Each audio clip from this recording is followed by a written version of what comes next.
Okay everyone, I'm going to show you how to sew your mask without any sewing machine. So we will hand sew it. So first thread your needle, and then at the end of the thread tie a knot.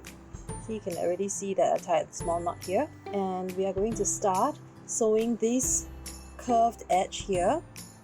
So you have already earlier traced your pattern onto 2 layers of fabric. So we are going to sew these 2 layers of fabric together along the lines. If you find that you can't see your lines clearly, or you don't have anything to draw your line on your fabric, you can also pin your paper pattern to the fabric and then follow the edge of the paper and sew it up. Alright, so I've already drawn the lines. So I've used colored chalk, it's a tailor's chalk to draw it. If you don't have colored chalk, you can also use colored pencil or just an ordinary pencil. So we're going to start from here, this edge. We're going to follow the line all the way to the other side. So the stitch we're going to use is called the back stitch, and you will see in a while why it's called the back stitch. First, we're going to start from this corner, and we will insert the needle at the corner. And then we will go maybe about at most 5 mm, okay, and then the needle comes out again. We're going to go through and then just pull it all the way. You can use a colored thread that is the same color as your fabric, or in this case I'm using a fabric thread that is a different color from the fabric, so you can see clearly. So you see that knot at the end, and I'm just going to pull it until it is at the knot. So we came out from here just now, earlier. We are going to go back to where the knot came out from, and then we're going to insert the needle again, and then again we're going to miss a couple of millimeters, at most 5 mm, okay? But you can keep your stitches real small so that it's tighter and it's a little bit more secure for the seam that you're sewing. So the line of stitches we're sewing is called a seam. So we are going to insert it, and we're going to pull out the needle again. So carefully pull it out all the way, and then we are going to go back again. So that's why it's called a back stitch. We come out from a little bit a distance away from where we have just stitched last. So there's a gap here. Then we are putting the needle back again where we started from, and we are going to go and then miss a couple of millimeters again and then pull it out. So we're going to keep repeating this, and then follow along the line that you have drawn, or along the paper pattern edge, and then gonna keep going like this. You can make your stitches as small as you can, but of course the smaller it is, it's a little bit harder to see, and then at the same time it might take more stitching to get done. So you can always challenge yourself. So the smaller the stitches, the stronger your seam is going to be at holding together. Okay, so you can challenge yourself and see how small and how fast you can sew at the same time. So we're going to keep going until the end. Just follow along the line. So I'm going to speed up a little bit. You can also once in a while flip to the other side and see if your stitches at the other side are also following the line. So you can see that the stitches at the back, it looks pretty much different from the stitches at the top, the face that you're sewing. This is perfectly alright, okay? So it's meant to be like that. Unless you are using a sewing machine, your stitches will not be the same from the top and the bottom of your fabric, so that's alright. Before the sewing machine was invented, the empress clothes and fancy clothes that people wear are all sewn by hand. So hand stitches are very, very strong.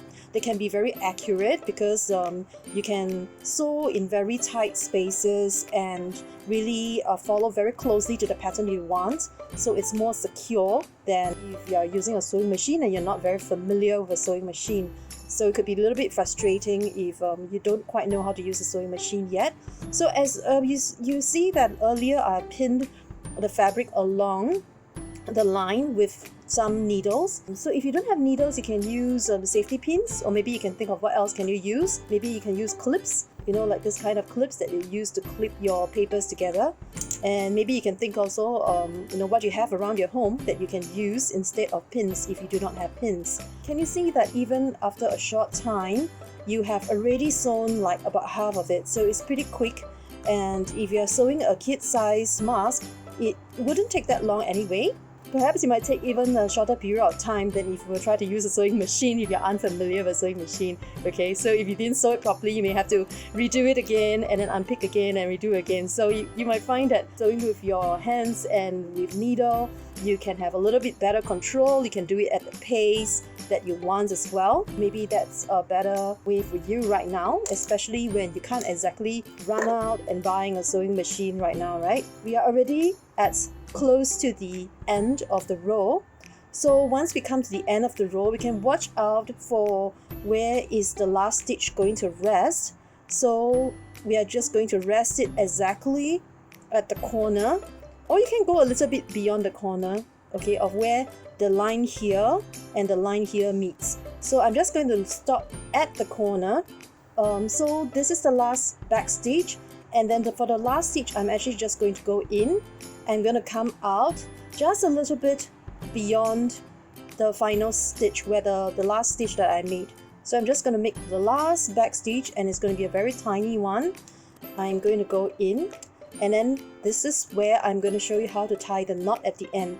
So I'm going to make a super tiny back stitch here, okay? And I'm going to quickly stick my thumb inside here so that the loop doesn't close before I'm ready to tie the knot. Once the loop is small enough, it's just around my finger, I'm going to insert my needle into the loop.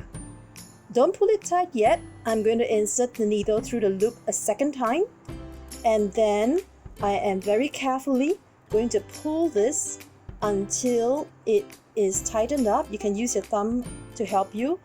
It tightens up the knot very close to the sewing on your fabric. So we have done that first row of stitches here, and it just follows the line of the curve. Don't worry if it's not perfect, don't worry about it if you're new to this. Okay, so practice makes perfect, and your next one will be even better. So you can cut the thread here, so don't cut too short, it might come out of the knot, so maybe just cut about here, and then you are done. So when I remove these pins, so just gonna put the pins in a container so it doesn't roll onto the floor and you accidentally step on it. Alright, so I'm going to open it up now, and then you can see that what we have done is actually sewn on the underside of it. And when I open it up, this would be the side that is facing outwards, and you can see that inside the stitches, no matter what thread I use, you can only see a little bit of it here. However, if you don't like it or you find that it's not very tidy, what you can do is use the same color thread as your fabric so that it hides the stitches a little bit better. Then you can see here the inside that there's a lot of fabric collecting here simply because there's a curve. So when this curve is this way, the fabric is sitting nicely. When you flip it the other way, what happens is that there's a lot of extra fabric now bunching here. Alright, so the very simple thing to do is to take your scissors and then just make a few slits this way, and the fabric will fan out nicely and it will not buckle as much. So make sure that you're cutting the slits, don't cut too close to your stitching, okay? You will undo all your stitching and it will just come loose. So be careful not to cut your line of stitching so that it keeps the mask still sewn up. So can you see when I open it up now, it sits a little bit better, and the curve here is much relaxed and nicer. So this is how to sew the first row of stitching for the center of the mask. So this will be where the nose and then the chin is.